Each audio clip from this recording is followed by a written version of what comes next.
नमस्कार, आप देख रहे हैं जनहित खबर बिहार। आज 25 दिसंबर है और तुलसी पूजन दिवस भी है। लोग पूरे देश भर में हर्षोल्लास के साथ तुलसी पूजन दिवस मना रहे हैं। आज हम इस खबर में आप सभी के लिए विशेष जानकारी लेकर आए हैं। सबसे पहले हम इस खबर में आपको ये बताएंगे कि तुलसी का जो महत्व है वो कितना ज़्यादा है हमारे जीवन में। खास करके सनातनी अगर जो है सनातन धर्म की बात करें तो उसमें तुलसी के पौधे का बहुत ही महत्व है। साइंटिफिक दृष्टिकोण की बात करें, धार्मिक दृष्टिकोण की बात करें या किसी भी दृष्टिकोण से तुलसी के पौधे की अगर बात होती है तो उसके अलौकिक ऊर्जा की जब चर्चा होती है तो बहुत सारी चीज़ें सामने निकल कर आती है। आइए हम आज तुलसी पूजन दिवस पर विशेष खबर के साथ आप सभी के लिए उपस्थित हैं। सबसे पहले हम तुलसी की महत्वता बताएंगे, उसके बाद हम एक बेहतरीन कहानी आप सभी के सामने प्रस्तुत करेंगे इसी खबर में ग्राफिक्स के माध्यम से कि तुलसी की शुरुआत, तुलसी की जो जानकारी मिली हमारे सभी के बीच में, जो कब से तुलसी के पौधे का उत्पत्ति हुआ है, कैसे क्या, पूरी कहानी हम इस विशेष खबर में आप सभी के लिए लेकर आए हैं।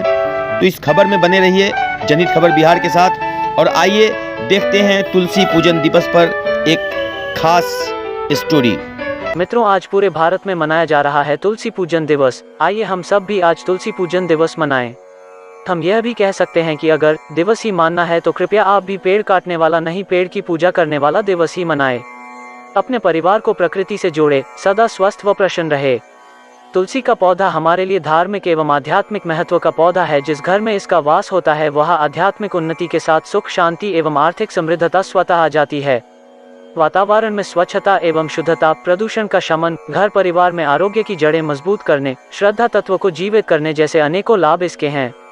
तुलसी के नियमित सेवन से सौभाग्यशालिता के साथ ही सोच में पवित्रता, मन में एकाग्रता आती है और क्रोध पर पूर्ण नियंत्रण हो जाता है। आलस्य दूर होकर शरीर में दिन भर फुर्ती बनी रहती है। तुलसी की सूक्ष्म व कारण शक्ति अद्वितीय है। यह आत्मोन्नति का पथ प्रशस्त करती है तथा गुणों की दृष्टि से संजीवनी बूटी है। तुलसी को प्रत्यक्ष देव मानने और मंदिरों एवं घरों में उसे लगाने, पूजा करने के पीछे संभवतः यही कारण है कि यह सर्व दोष निवारक औषधि, सर्व सुलभ तथा सर्वोपयोगी है। धार्मिक धारणा है कि तुलसी की सेवा, पूजा व आराधना से व्यक्ति स्वस्थ एवं सुखी रहता है। अनेक भारतीय हर रोग में तुलसी दल ग्रहण करते हुए इसे दैवीय गुणों से युक्त 100 रोगों की एक दवा मानते हैं। गले में तुलसी काष्ठ की माला पहनते हैं। तुलसी पूजा करने के कुछ फायदे आप सभी को अवश्य ही पता होने चाहिए। ऐसी मान्यता है कि तुलसी के पौधे के पास किसी भी मंत्र, स्तोत्र आदि का पाठ करने से उसका अनंत गुना अधिक फल मिलता है। भूत, प्रेत, पिशाच, ब्रह्मराक्षस, दैत्य आदि सब तुलसी के पौधे से दूर भागते हैं। तुलसी पूजन से बुरे विचारों का नाश होता है। पद्म पुराण के अनुसार तुलसी पत्ते से टपकता हुआ जल यदि मनुष्य अपने सिर पर लगता है तो इतना करने भर से उस मनुष्य को गंगा स्नान और 10 गोदान का फल मिल जाता है। तुलसी पूजन से रोग नष्ट हो जाते हैं और अच्छा स्वास्थ्य प्राप्त होता है। तुलसी पूजन, तुलसी रोपण व तुलसी धारण से पाप नष्ट होते हैं।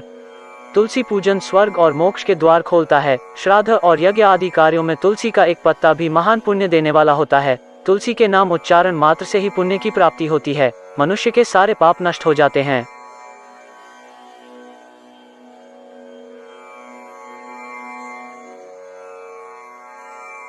कहानी तुलसी का प्राकट्य।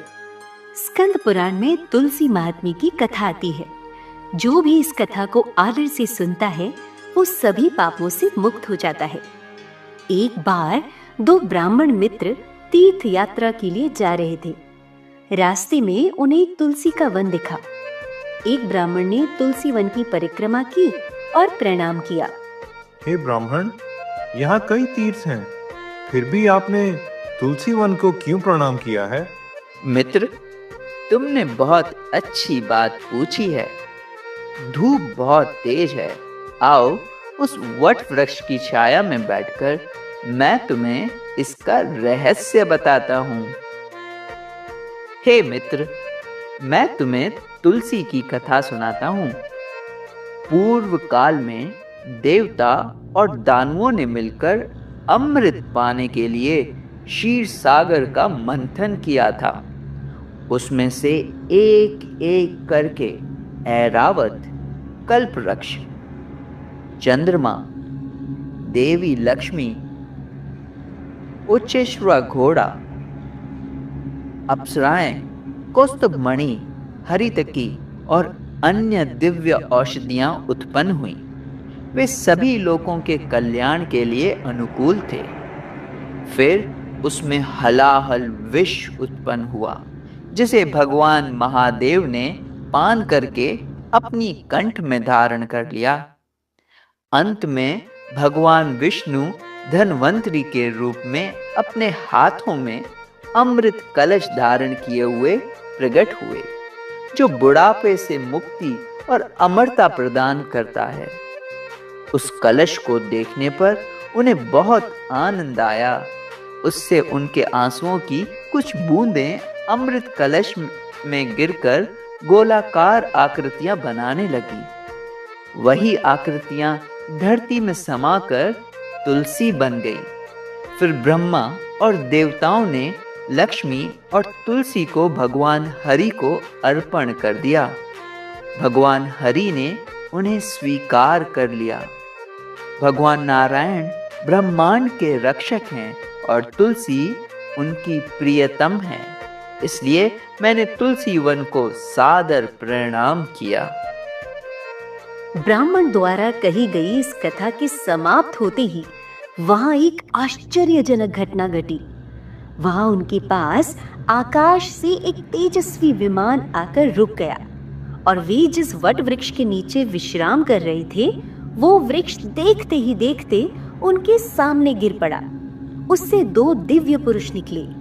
यह देखकर दोनों ब्राह्मण ने आश्चर्यपूर्वक नमस्कार करते हुए पूछा, हे दिव्य पुरुषों, आप दोनों कौन हैं और यह किस प्रकार की घटना घटित हुई है? हे विप्रवर, हम दोनों किसी शाप के कारण इस वट वृक्ष में बंधे हुए थे। अभी अभी आपने जो तुलसी के जन्म की कथा सुनाई है, उसे सुनते ही हम दोनों की शाप से मुक्ति हो गई है और यह विमान हम दोनों को अब स्वर्ग में ले जाने के लिए ही आया है। आपके द्वारा कही गई कथा के कारण ही हमारी मुक्ति हुई है, इसीलिए हम आप दोनों को प्रणाम करते हैं। हे दिव्य पुरुषों, हमें यह जिज्ञासा है कि आपको शाप किस प्रकार लगा? त्रिपुर, मैं देवलोक का निवासी हूँ। मेरा नाम आस्तिक है। एक बार मैं नंदनवन में अप्सराओं के साथ क्रीड़ा कर रहा था।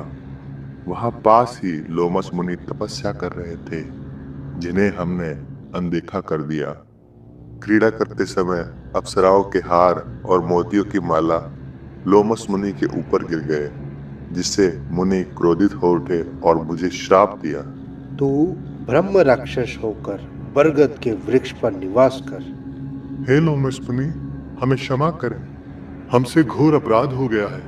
कृपया करके हमें क्षमा प्रदान करें एवं इस शाप से मुक्त होने का उपाय बताएं। जब तू किसी भक्त ब्राह्मण के मुख से भगवान श्री विष्णु का नाम और तुलसी दल की महिमा सुनेगा, तब तुझे इस योनि से मुक्ति मिल जाएगी। अब मेरे इस दूसरे साथी की कथा भी सुनिए। ये पहले श्रेष्ठ मुनि था। यह अपने गुरु की सेवा में लगा रहता था। एक बार इसने अपने गुरु की आज्ञा का उल्लंघन कर दिया और उसी अपराध के कारण यह ब्रह्म राक्षस बन गया। आपकी कृपा से अब यह भी शाप से मुक्त हो गया है। ऐसा कहकर दिव्य पुरुषों ने ब्राह्मणों को प्रणाम किया और फिर उनसे अनुमति लेकर बड़े हर्ष से दिव्य विमान में बैठकर स्वर्गलोक की ओर चले गए। तत्पश्चात वे दोनों तपस्वी ब्राह्मण तुलसी की स्तुति करते हुए तीर्थ यात्रा पर चले गए।